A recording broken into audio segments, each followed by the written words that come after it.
Hey guys, welcome back to the channel our study Adda. तो आज हम देखने वाले हैं क्लास 10th हिंदी का चैप्टर है सना सना हाथ जोड़ी चैप्टर की शॉर्ट समरी। इसका फुल एक्सप्लेनेशन मैं नहीं दूंगी क्योंकि ये चैप्टर काफ़ी लंबा है। इसकी शॉर्ट समरी लेकर आई हूँ। तो इसके राइटर हैं इस चैप्टर के, वो हैं मधु कंकरिया जी। तो आइए देखते हैं चैप्टर में क्या बताया गया है। तो राइटर मधु कंकरिया जी ने अपने ही जीवन की एक घटना को इस चैप्टर में बताया है। क्या करती हैं मधु कंकरिया जी, जब सिक्किम की राजधानी गैंगटॉक घूमने जाती हैं तो साथ ही साथ वो हिमालय भी जाती हैं। ठीक है, सिक्किम के बाद वो हिमालय की यात्रा भी जाती हैं और ये यात्रा वो शहर की भागम भाग भरी ज़िंदगी से दूर जाती हैं। ठीक है, क्या होता है, शहरों की ज़िंदगी होती है वो काफ़ी भागम भाग भरी होती है, तो उस चीज़ से दूर जाने के लिए वो यात्रा पर जाती हैं। लेखिका ने गैंगटॉक शहर है उसका वर्णन कुछ इस तरीके से किया। उन्होंने बताया कि ये मेहनतकश बादशाहों का शहर है और ऐसा इसलिए कहा उन्होंने क्योंकि जब वो वहाँ पर गई तो उन्होंने देखा कि वहाँ के लोग बहुत ज़्यादा मेहनती थे। ठीक है, और जब वो गैंगटॉक गई थी तो उन्होंने जब आसमान की तरफ देखा तो आसमान इतना ज़्यादा सुंदर लग रहा था कि लेखिका उससे अट्रैक्ट हो गई, मतलब सम्मोहित हो गई थी और वो आसमान की तरफ ही देखे जा रही थी। तो एक नेपाली युवती उन्हें मिली थी, उसने उन्हें एक प्रार्थना सिखाई थी नेपाली भाषा में। मैं आपको हिंदी में बताती हूँ। वो प्रार्थना थी, मेरा सारा जीवन अच्छाइयों को समर्पित। तो वो जो राइटर थी मधु जी हमारी, वो आसमान को देखते हुए कहती हैं मेरा सारा जीवन अच्छाइयों को समर्पित हो, ये गाती हैं। अगले दिन जब वो सुबह उठती हैं, गैंगटॉक जाने के बाद सुबह को वो उठती हैं, होटल में रूम ले रखा होता है। तो गैंगटॉक के लोगों ने उन्हें बताया होता है कि यहाँ के जो होटल के रूम हैं उनसे कंचनजंगा की चोटी साफ दिखाई देती है। अब वो बहुत ज़्यादा उत्साहित होती हैं वो देखने के लिए और सुबह फटाफट से उठती हैं और विंडो के पास जाती हैं, पर उन्हें कोई चोटी नहीं दिखाई देती है क्योंकि वहाँ का मौसम बहुत ज़्यादा खराब था। फिर भी उन्हें बहुत सारे फूल दिखाई दे रहे थे जिन्हें देखकर वो काफ़ी खुश हो जाती हैं क्योंकि वहाँ फूल ही फूल चारों तरफ दिखाई दे रहे थे। उसी दिन उन्हें कहाँ जाना था, गैंगटॉक से 149 किलोमीटर दूर युमथांग देखने भी जाना था। इसीलिए वो फटाफट से उठी और युमथांग देखने के लिए रेडी हो जाती हैं। उनके साथ उनकी जो सहयात्री थी या फिर आप कह सकते हैं पार्टनर थी, जो साथ में घूमने गई थी, उसका नाम था मणि और एक गाइड था। जैसे हमें गाइड करता है ना, कहीं जाते हैं तो वो चीज़ें हमें नहीं पता होती, तो गाइड था, उसका नाम था जतिन नार्गे। तो मणि और जतिन नार्गे भी वहाँ जाने वाली थी साथ में क्योंकि जतिन उनको लेके जाता। तो जतिन और मणि और मधु जी तीनों साथ में रवाना हुए। गैंगटॉक से युमथांग को निकलते ही लेखिका को एक कतार में लगी हुई बहुत सारी सफ़ेद पताकाएँ, मतलब जो झंडे होते हैं, वो दिखाई दिए। अब उन्होंने जतिन से पूछा कि ये झंडे किसके हैं।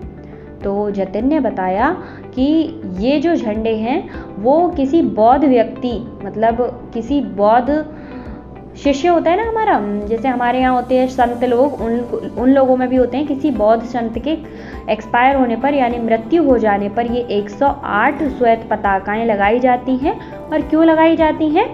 शांति का प्रतीक, शांति और अहिंसा का प्रतीक मानकर इन्हें लगाया जाता है। और इन पताकाओं को तब तक नहीं हटाया जाता जब तक ये खुद नष्ट ना हो। या फिर कभी कभी ऐसा भी होता है कि बौद्ध लोग किसी खुशी के मौके पर ये पताकाएँ लगाते हैं, पर उसमें ये डिफरेंस होता है कि ये पताकाएँ कलरफुल होती हैं, वाइट नहीं होती। फिर वो लोग आगे बढ़ते हैं। आगे बढ़कर उन्हें जो जतिन था वो बताता है कि इस जगह पर कवि लॉग स्टॉक नामक स्थान था जो उस पर गाइड फिल्म की शूटिंग हुई है। मधु जी थी, वो उस स्थान को देखती हैं। फिर थोड़ा सा और आगे बढ़ते हैं तो आगे बढ़ने पर उन्हें एक कुटिया दिखाई देती है और उस कुटिया में घूमता हुआ चक्र दिखाई देता है जिसे वो लोग धर्म चक्र या फिर पेयर व्हील चक्र भी कहते थे। पेयर व्हील या फिर धर्म चक्र के नाम से जानते थे कौन लोग? बौद्ध लोग। नार्गे ने बताया, यानी जतिन नार्गे ने बताया कि इसे घुमाने से आपके सारे पाप धुल जाते हैं। अब जैसे जैसे मधु जी, जतिन और उनके साथी आगे बढ़ रहे थे, ऊंचाइयों की तरफ बढ़ते जा रहे थे, वैसे वैसे बाजार थे और लोग थे वो दिखना बंद हो जा रहे थे। मतलब जो बस्तियां बनी हुई थी, जैसे जैसे वो ऊंचाई पर जा रहे थे वो सब कुछ ओझल होने लगा था, धुंधला धुंधला सा दिखाई दे रहा था। घाटियों में देखने पर सब कुछ धुंधला था। हिमालय पर जब वो आगे की ओर बढ़ रहे थे तो बहुत सारे चेंजेस हो रहे थे, जैसे जैसे वो अपने कदम आगे बढ़ा रहे थे, और जितने हिमालय के पास जाते जा रहे थे उतना ही हिमालय का साइज उन्हें बड़ा लगने लग रहा था। सेवन सिस्टर्स वाटरफॉल पर उन्होंने फिर से जीप रोकी अपनी। सभी लोग वहाँ की सुंदरता, बहुत ज़्यादा सुंदर जगह थी वो, उसको देखने के लिए, उसे अपने कैमरे में कैद करने के लिए बहुत ज़्यादा उत्सुक थे।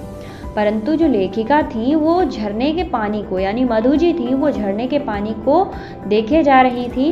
उन्हें ऐसा लग रहा था उस झरने को देखकर कि उनके अंदर की जितनी भी बुराइयां, दुष्टता हैं, वो ये झरना सब कुछ बहाकर ले जा रहा है। रास्ते में प्राकृतिक दृश्य, जैसे प्रकृति के जितने भी हमारे चारों तरफ जो प्रकृति दिख रही थी वो चेंज हो रही थी, पल पल चेंज हो रही थी। ऐसा लग रहा था जैसे कोई जादू की छड़ी घुमा रहा हो और ये सब कुछ चेंज कर रहा हो। थोड़ी देर के लिए जीप थिंक ग्रीन लिखे शब्दों के पास रुकी। फिर आगे चलकर जीप कहाँ रुकी? थिक ग्रीन लिखे हुए शब्दों के पास रुकी। वहाँ सब कुछ एक साथ सामने था, मतलब सारी चीज़ें एक साथ थीं और सामने थीं। लगातार बहते हुए झरने थे, नीचे पूरे वेग से बह रही नदी थी। वो ऐसी जगह थी जहाँ पर सारी चीज़ें आपको एक साथ देखने को मिल रही थी। नीचे तिस्ता नदी थी और साइड से जो पहाड़ियाँ थीं उनसे झरने बह रहे थे। ऊपर बादल थे, धीरे धीरे हवा चल रही थी। आसपास बहुत सारे फूल थे। वातावरण फूलों के कारण इतना सुंदर हो गया था, मतलब मन प्रसन्न होने वाला वातावरण बन चुका था। तो उनके साथ के एक कर्मचारी ने बताया कि जो वहाँ पर क्या था, कुछ पहाड़ें जा रही थी। तो फिर से मधु जी ने पूछा ये क्या है? तो उनके साथ के ही एक कर्मचारी बोलते हैं कि ये पहाड़ें हैं और पहाड़ें अपने बच्चों को टोकरियों में पीछे बांधे हुए थी, ठीक है, क्योंकि छोटे बच्चों को ले नहीं पा रही थी। और वो क्या काम कर रही थी? वो सड़क खुदाई का काम कर रही थी। और तो उन्होंने, जो लेखिका थी, वो इस सुंदर नज़ारे में ये देखती हैं कि ये औरतें काम कर रही हैं, और उसके साथ ही साथ वो एक दृश्य और देखती हैं कि वहाँ के लोग सड़क खोदते हुए काफ़ी गरीब थे, भुखमरी भी थी वहाँ पर और मौत भी थी। मतलब जब विस्फोट किए जाते हैं सड़क पहाड़ियों को उड़ाने के लिए, तो उनके पत्थर अचानक से कहीं गिर जाते हैं। अगर किसी ने होशियारी ना की हो तो वो पत्थरों से कई बार जान चली जाती है, चोट लग जाती है, और केवल अपना पेट भरने के लिए उन्हें इतना खतरनाक काम करना पड़ रहा था। तो लेखिका जब इस दृश्य को देख रही थी तो उनका जो मन था वो एकदम सहम जाता है, और वो सोचती हैं कि ज़िंदगी, उन्हें लगता था कि ज़िंदगी आसान होती है, जैसे हमारे यहाँ होती है वैसे ही दूसरों के यहाँ होती है, पर ऐसा नहीं था। हर जगह ज़िंदगी जीने के तरीके अलग होते हैं। तो वहाँ ज़िंदगी जीने का तरीका काफ़ी मुश्किल था, और इस चीज़ को देखकर ये लेखिका काफ़ी सहम जाती हैं, और वो कहती हैं कि हर जगह जीवन जीना एक जैसा नहीं है। पर उन्हें पहले ऐसे ही लगता था कि जीवन एक जैसा ही होता है हर जगह, ठीक। आगे चलने पर रास्ता बहुत सारा टेढ़ा मेढ़ा होने लगा था, क्योंकि पहाड़ी रास्ता था तो ऑब्वियसली टेढ़ा मेढ़ा होगा, और कहीं सकरा कहीं चौड़ा ऐसा होने लगा था। फिर उन्हें कुछ पहाड़ी स्कूली बच्चे मिले, रास्ते में उन्हें कुछ पहाड़ी स्कूली बच्चे मिले। तो जितिन फिर से बताता है कि ये बच्चे 3.5 किलोमीटर पहाड़ियों पर चढ़कर स्कूल जाते हैं और 3.5 किलोमीटर चढ़कर वापस भी आते हैं, और अपनी माँ के साथ पूरे दिन काम भी करते हैं, अपनी माँ के साथ काम में हाथ बटाते हैं। तो ये सुनकर भी लेखिका बहुत उदास होती हैं। यह जीवन का बहुत कठोर सच था जो उन्होंने आज देखा था। उनके सामने ऐसा दृश्य कभी भी नहीं आया था। जैसे जैसे ऊंचाइयां बढ़ती जा रही थी वैसे वैसे खतरे भी बढ़ते जा रहे थे। तो जो सरकार थी उसने सरकार द्वारा बोर्ड लगाए गए थे कि सावधानी से गाड़ी चलाएं, गाड़ी धीरे चलाएं। तो इन बोर्ड को देखते हुए जतिन नार्गे अपनी गाड़ी को धीरे धीरे चलाते हैं। शाम के समय जीप चाय के बागानों से गुजर रही थी। शाम का टाइम था, चाय के बागानों से गुजर रही थी। वहाँ पर कुछ सिक्किम की युवतियाँ थीं, वो सिक्किम कपड़े पहने हुए थी। जैसा देश वैसा भेष, सीधी सी बात है। तो हमारे यहाँ हमारे जैसे कपड़े पहने जाते हैं और सिक्किम की युवतियाँ सिक्किम परिधानों को ग्रहण करती हैं, मतलब पहनती हैं। तो वो क्या कर रही थी? चाय की पत्तियाँ तोड़ रही थी। अब और वहाँ पर लायुंग था ना, जो वहाँ पे इतना सुंदर मौसम था, इंद्रधनुष की तरह आसमान कई रंगों से सजा हुआ था और वो युवतियाँ पत्तियाँ तोड़ रही थी, तो बहुत ज़्यादा सुंदर माहौल बन चुका था। युमथांग पहुँचने से पहले ही वे लोग लायुंग में रुके, क्योंकि रात हो चुकी थी तो लायुंग में उन्हें मजबूरी में रुकना पड़ा। लायुंग में लकड़ी से बने हुए छोटे छोटे घर होते हैं, वहाँ पत्थरों के घर नहीं हुआ करते। लेखिका सफ़र में काफ़ी थक गई थी और थकान उतारने के लिए तिस्ता नदी के किनारे बैठ गई, क्योंकि वो तिस्ता नदी के सहारे ही चल रहे थे। तो वो तिस्ता नदी के किनारे फैले हुए पत्थरों पर बैठ जाती हैं। रात होने पर जितिन के साथ अन्य साथियों ने बहुत ज़्यादा नाच गाना किया और साथ में ही जो मधु जी की साथी थी ना, मणि, उसने भी बहुत सुंदर नृत्य किया था। ठीक है, क्योंकि वहाँ का माहौल देखकर सब उत्साहित थे और सब ने नृत्य किया। लायुंग में अधिकतर लोगों की जीवनी का जो साधन होता है ना, जीवन यानी खाने का साधन, वो पहाड़ी आलू रहते हैं, धान की खेती और साथ में शराब। यही चीज़ें वो खाते हैं और आराम से रहते हैं। लेखिका को वहाँ बर्फ़ देखनी थी, पर वहाँ कहीं भी बर्फ़ दिखाई नहीं दे रही थी। ऐसा होता है ना, पहाड़ी मौसम, पहाड़ जो होते हैं वो अपना मौसम खुद तय करते हैं, कभी नहीं पता कब बारिश हो जाती है, कब बर्फ़ गिर जाती है। तो जब लेखिका गई तो वहाँ पर बर्फ़ नहीं गिर रही थी। एक स्थानीय युवक, वहीं के एक व्यक्ति ने बताया कि प्रदूषण के कारण यहाँ का स्नोफॉल काफ़ी कम हो गया है। कटाव में बर्फ कम देखने को मिल पाती है। कटाव को भारत का स्विट्ज़रलैंड कहा जाता है। इतनी सुंदर जगह है वो कि हम उसे भारत का स्विट्ज़रलैंड कहते हैं। मणि जिस स्विट्ज़रलैंड को मणि थी जो उनके साथ में, वो स्विट्ज़रलैंड पहले से ही घूम चुकी थी। तो उसने बताया कि ये तो स्विट्ज़रलैंड से भी सुंदर जगह है, स्विट्ज़रलैंड से भी ज़्यादा आकर्षक और सुंदर जगह है। कटाव को अभी तक टूरिस्ट स्पॉट नहीं बनाया गया था, इसीलिए वहाँ की जो प्राकृतिक चीज़ें थी वो वैसी की वैसी ही थी, क्योंकि अगर जहाँ पर लोग जाने लगते हैं तो चीज़ों को बर्बाद भी करते हैं और वहाँ का प्राकृतिक वातावरण भी चेंज होता है, तो उससे काफ़ी चेंजेस आ जाते हैं। पर वहाँ पे अभी टूरिस्ट जाने की परमिशन नहीं थी, तो उसकी सुंदरता बरकरार थी, वह अपने प्राकृतिक स्वरूप में था। लायुंग से कटाव का सफ़र, मतलब उस सुंदर जगह का सफ़र 2 घंटे का था। कटाव का रास्ता बहुत ज़्यादा खतरनाक था। जितिन ने अपने केवल अंदाजे से गाड़ी चलाई थी और चारों ओर बर्फ से भरे हुए पहाड़ दिखाई दे रहे थे और जतिन अपनी गाड़ी अंदाजे में चलाए जा रहे थे। सभी जो साथ में रहने वाले यात्री थी वो वातावरण की फ़ोटोज़ ले रहे थे, क्योंकि इतनी अच्छी जगह वो घूमने गए थे तो वो वातावरण की फ़ोटो ले रहे थे। पर जो मधु जी थी वो फ़ोटो में कोई इंटरेस्ट ना दिखाते हुए केवल ये चाह रही थी कि इस माहौल को मैं अपनी सांसों में भर लूं और कैसे भी शांति का एहसास कर पाऊं। यहाँ के वातावरण ने ही, वो ऐसा सोच रही थी कि यहाँ के वातावरण ने ही ऋषि मुनियों को वेद पुराण लिखने की मतलब प्रेरणा दी होगी। यहाँ का मौसम इतना अच्छा है, यहाँ पर आकर ही उन्होंने सोचा होगा कि वेद पुराण लिखे जाएं। फिर मधु जी की साथी थी, वो कहती हैं कि यहाँ पर अगर किसी अपराधी को भी छोड़ दिया जाए तो वो आध्यात्मिक हो जाएगा, क्योंकि यहाँ का माहौल इतना अच्छा है। मणि के मन में भी दार्शनिकता उभरने लगी थी। वो कह रही थी कि कैसे प्रकृति अपने ढंग से हमारे लिए पानी इकट्ठा करती रहती है। गर्मियों में वो शिलाएं बना देती है बर्फ़ की और उन्हीं को पिघलाकर जलधारा बना देती है, लोगों की प्यास बुझाती है और कितने बड़े बड़े हिमशिखर बना रखे हैं जो कि हमारी मदद करते हैं।